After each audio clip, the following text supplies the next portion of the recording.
Morning, welcome back to my channel.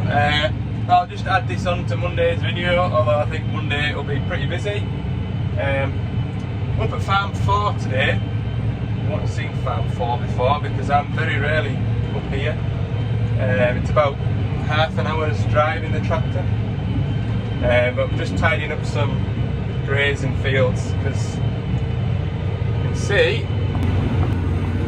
they're a bit of a state with these bulrushes, look. So, yeah, it's a proper back-endish feel to the day-to-day. It's times it now 10 past 6, 10 past 6, ugh, 10 past 11, and it's only just starting to brighten up. I mean, I can see one end of the field to the other end of the field now. I couldn't see one end of the field to the other when I started. Just going steady away, it's doing a nice job. Got my GPS set up, hands-free. Nice. I think this will be the biggest of the 4 fields I'm doing today. Doing a nice job. But yeah. It's good. I know you've seen this job before, but it's slightly different. Lift off. Spin around.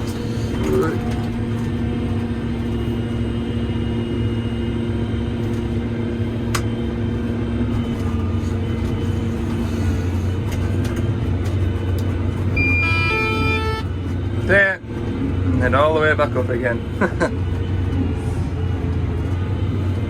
Knock it down a gear, just let it sort of process these rushes. That's about when you get into a grassy bit like this, you can knock it on a couple of gears. But if you don't knock it back, then you just end up treating half the rush. Some folk call them sieves, some call them bulrushes. I would call this a field of sieves. Field next door is even worse than this. We'll get it knocked down. Tractor next door for a load of bales.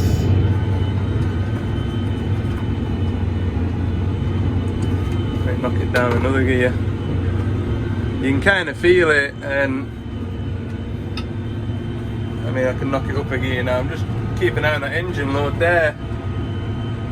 Never enough to stall the tractor, obviously, but you want it when you draw the engine down, your flails aren't going as fast, and you want your flails to be going a decent speed to munch everything up. Alan's here, flat out asleep. Pair of them they were fighting this morning, desperate to come with us. So there's only space for one. Well, I could probably have 2, it just, you end up minding the kids more than you mind the tractor. So, I try and just have one at a time. So the other one's coming to stop at lunchtime, I think. And then there'll be some ploughing to do later on in the week. So, there's not much to plough this year. I think all the winter barley fields to be ploughed. Won't be much.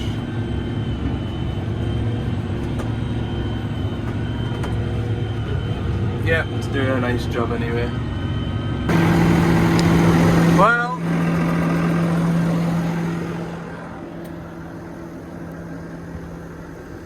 that's not good, is it? Just went all of a sudden. Been getting hot. And I greased it. Proper, give it a right good grease before I put the shaft on, and set off all the way up here. So always something in there.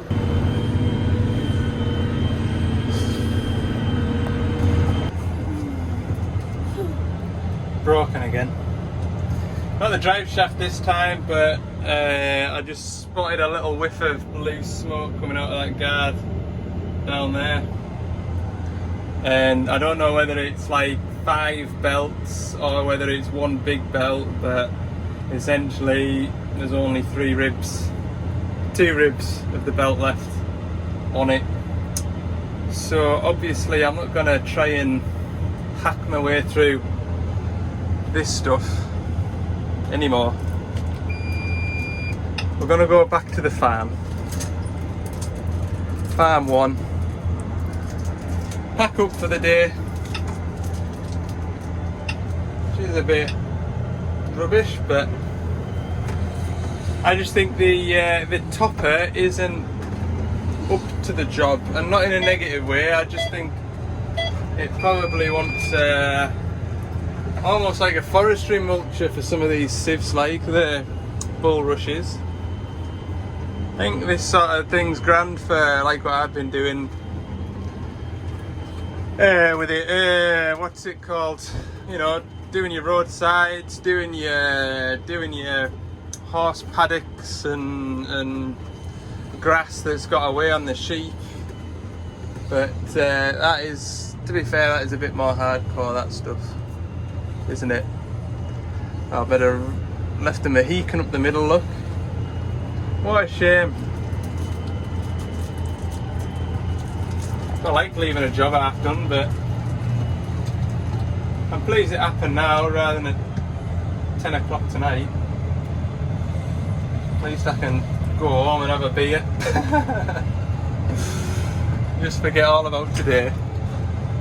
And you know me, I am a machinery man. I know what sort of pain and pressure to put on things, and I know to nurse it over those bulrushes. I haven't been gunning it into the ground and giving it a million mile an hour.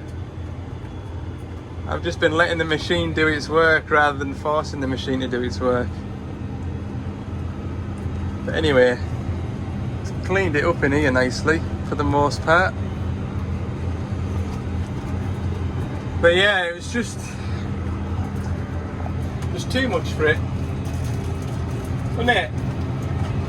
You're eating chocolate at this time of day, that's a regret now, letting him have chocolate. I was hoping he'd fall asleep on here later on. Now he's going to be pumped full of sugar and I'm going to be back at home. Oh dear. Right, it's half an hour now back to the yard. So I'll see you on Monday morning. Monday morning. Yeah, talk about a run of bad luck I'm having. So there was that PTO shaft and that belt snapping, and yesterday, which was Sunday, just I have to laugh now, like, but I was grumpy about it. We were doing a big shop, long story short, we were doing a big shop, and there was one of them inflatable kayaks for sale. It was 60 quid, I says, well, for 60 quid, let's have a go at it. Because my wife's got a paddle board, and so bought this kayak, and there's the afternoon, we'll go out this afternoon, have a bit go at it. And we went home, had lunch, got all the way out in at the Lake District, got this kayak out the box, went to go and blow it up, and you know, like the caps for keeping the air in the kayak, there wasn't one in the box, and there's 4 valves, so not one valve would hold air. Oh man. And then now I've just priced up that belt for that topper. It's 3 times as dear as I expected it to be, and I was expecting just shy of a couple £100. I was thinking 150, 200 quid.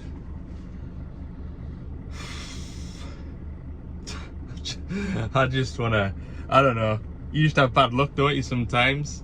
And yeah, a pain in the backside. Anyway, let's go and sort some diggers out, try and claw back a bit of my sanity, because I feel like everything over the weekend has just been a total disaster. Oh Lord. Right, let's go. Right, let's get on with this then. So, that there, thumb wheel, is what works your boom offset. And he's wanting to put a log grab on it that rotates. There's no rotate lines on this, so these lines here will do the grab, and when I've finished, these lines here will do the rotate. I'll have a couple of taps, one here, one here, so we'll either have oil going to that ram, or we'll have oil going down to the bottom of the boom, where we'll have the rotate function. Looks like my pipes are going to be the right length, because I'm going to mount the tap off of this. So what I need to do is take the pipes off that's going to that on the valve chest, and run the pipe out onto my tap, and then another pipe going back in. So there'll be 4 pipes to run through there. That's the plan. Right, we'll get all this bodywork off. The boom offset slice is here, so it's quite difficult to get to as well. So I'll get it all stripped out anyway. So this is my valve chest, and you can see that the fittings that I want are, well, it's this spool here is what I'm wanting to be at. So it's that pipe down in there, behind that one, and the same below it. I need to disconnect them and then run that pipe in from about there, down through, around, and onto that pipe, no, onto that valve chest. Then the other pipe needs to go down through, round, and onto the pipe. Yes, what a tangle up of stuff in here. Yeah, I tell you what, this is going all right. Could be worse so far. I've got the 2 pipes off, so you can see that fit in there, that fit in there. Now I'm going to do this. It shouldn't be too bad now. Is just feed 2 pipes in there, and the 2 pipes that I've got lying off it, which is this little one here and the same its brother down there. Need to attach them. Good, should be all right. Should be all right. Get them running and then see where we're at then, eh? So here's the plan on the boom. I've got my pipes run through. I put spiral wrap on them to protect them through that bit. Plan is then got this bit of flat plate. It's a shame them elongated holes didn't match, but anyway, it'll not matter because they'll be behind the rubber. So I'm gonna slip this under there, so you'll have that sticking out of there, but obviously down there, and then drill a couple of holes for the valve to sit in. Best way to show you, look, hang on, turn that tap shut. Right, put that in there like that. Tell you what, that's gonna go in there like that. Obviously it'll be neater, it'll be somewhere in there like that. Probably better off just showing you when I've finished. Anyway, I'll drill some holes, cut some metal, and we're nearly finished. There's my bracket, paint's drying. So what I'll do now while the paint's drying is sit and watch it. Can't beat it, good entertainment. No, I'll have some lunch, and all I've got to do is just put it all together. Oh, I wasn't looking forward to this. I thought something's gonna trip me up somewhere, but nothing's tripping us up, so it's good. So here is progress. It's nice, that, isn't it? Point that one up, point that one up, oil's going that way, shove it that way, shove it that way. Those going that way. Okay. I have spent far too long, or longer than I expected, wrapping these hoses to protect them. But if a job's worth doing, it's worth doing properly. Now I've got them slotted into here. That looks all nice and neat. I'm just going to run it down here, around here, down here. It's just a shame I'm not going to have my bracket. I ordered another one of these brackets which didn't turn up before I set off, and literally within an hour of me being here, the storesman phone says, oh, that bracket's here. So it's a bit of a shame, but I can soon call in and put it on. I can. Right, I'm going to run these pipes up. So here's the finished result. Customer is made up with it. The only thing I would change next time is I'd have a 90-degree fitting in that pipe, and that would just keep it real slimline, but that's not going to get hanked. Again, once I've got the right bracket for here, that pipe work up there will be brought down an inch or two, and that'll just make that nice and neat, but sort of matches nearly. I suppose, yeah, when that's brought down a touch, it will be slightly higher than the sort of original pipe in there, but you know, for having a bit measure up with a tape measure in the yard, it's paid off like it has. So you'll notice the belly plate's back off again. I buttoned everything up and tried it, and of course when I put the two pipes back on, I crossed them over, so when I went to go right it went left, whereas now it's nice and proportional off of here, which is normal.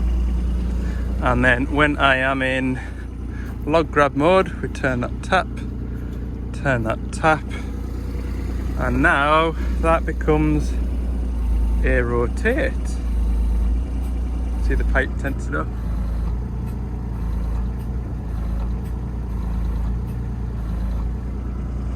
Made up with that. That is a really nice little mod, that. Nice and neat. So I should just be able to turn that way. So now the oil's coming into here and that way instead of into here and that way. Same with this side. Boom now.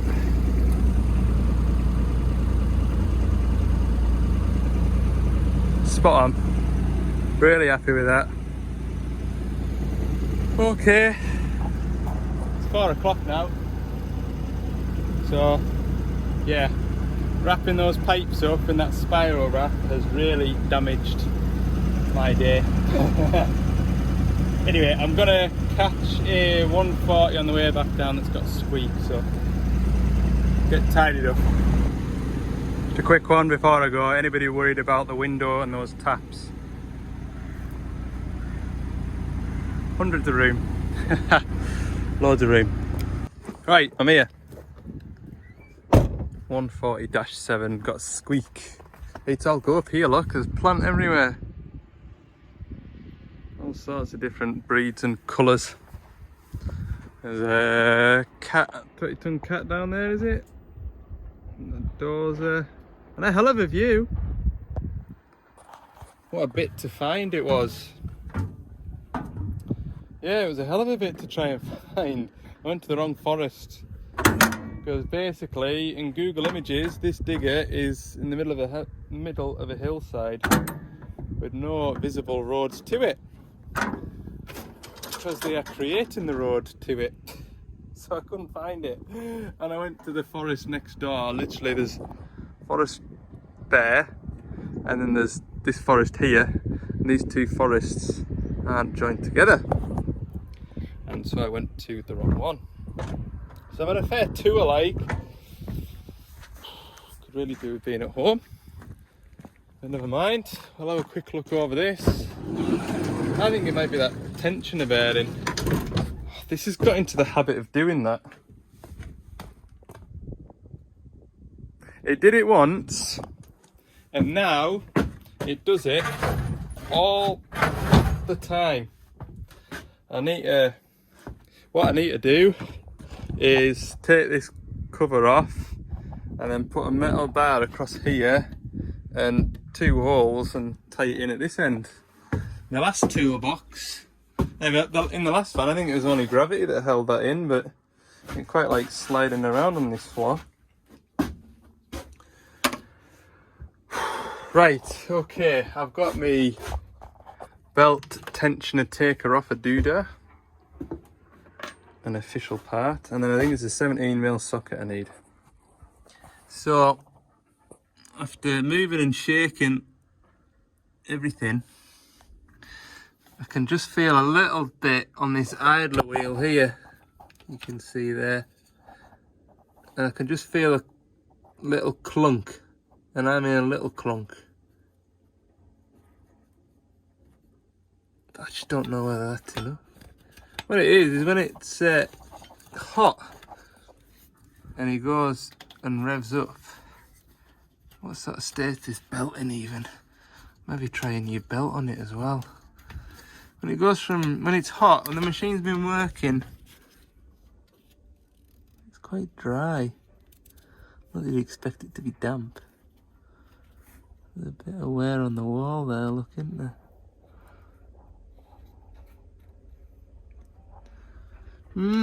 Yeah, anyway, I'm telling you, what am I telling you? When it's hot, it'll rev up, and when it's hot, it'll squeal. When it's hot, when it goes from auto idle up to full RPM, you know? And it'll squeal and then it stops squealing. Weird. Weirdest thing. I'll start it up and just have a listen, see if I can get it to do it, but I don't think it'll do it. He says you need to be running it all morning, all day. But then he says I don't want it to be hot for you to work on, so it's one of them. So he sent us a video, and it sounds like, to me, when it finishes squealing, it lets a load off the engine. Listen.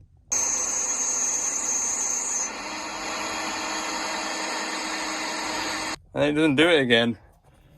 You hear that? It squeals, and then once the squeal finishes, it seems to allow it to rev a bit harder.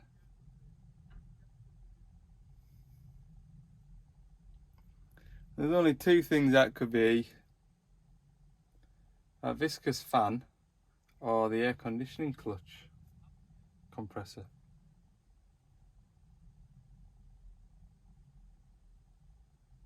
But then it only does it when you rev it up. But it doesn't do it when it's cold. I've just been sat revving it.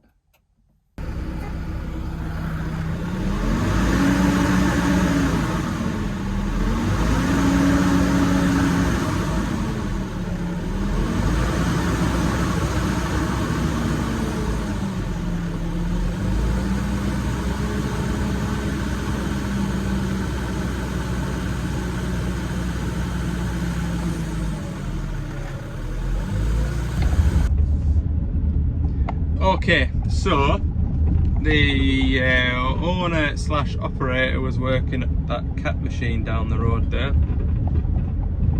So I phoned and spoke to him. Lovely fella, by the way. He was saying that it's not a belt squeal. He's confident it doesn't sound like a belt squealing. When it comes on, the machine will be idling, it'll go to touch the hydraulics, which means that the machine will rev up. That's when the squeal comes in, and then he says you'll hear the fan speed slow down, which is on a viscous fan, and the squeal disappears.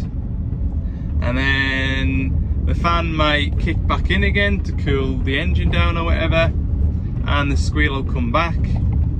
And as long as he keeps that machine revving hard, that squeal will just disappear randomly, and then it won't come back until he lets the machine rev down, and then he could do it all over again and it'd come back on again. So it doesn't sound like a belt squeal, he said, and when he turns the air conditioning on, that also doesn't affect it, or when he turns the air conditioning off, it doesn't stop the squeak. So to me, it's something either in the viscous clutch or just just that extra load on that belt is making it squeal, but it's not. Don't know. One of life's mysteries. I'm gonna speak to, well, I've got like that video there. I'll forward that to a couple of my colleagues tomorrow, and I'll see what my boss thinks of it as well. And go from there. If I'm passing, I might just call in when the machine's been hot, see if you can get it to do it for us then. Because what I could do is unplug the fan, and that should make it go flat out all the time. Then if the squeal's there all the time with the fan unplugged, then it's got to be more chance of it being the fan bearing maybe, or something in the clutch. Not sure. Anyway, video's probably long enough. I've got a new price for the belt for the topper that broke down, and yeah, it'd be about a quarter of the price of a genuine part. Only thing is, it's a 3 or 4 week delivery, so I can tell you what, I'm not paying genuine prices for that belt. That is for sure. So anyway, right, thanks for watching, and we will catch up in the next one. See ya.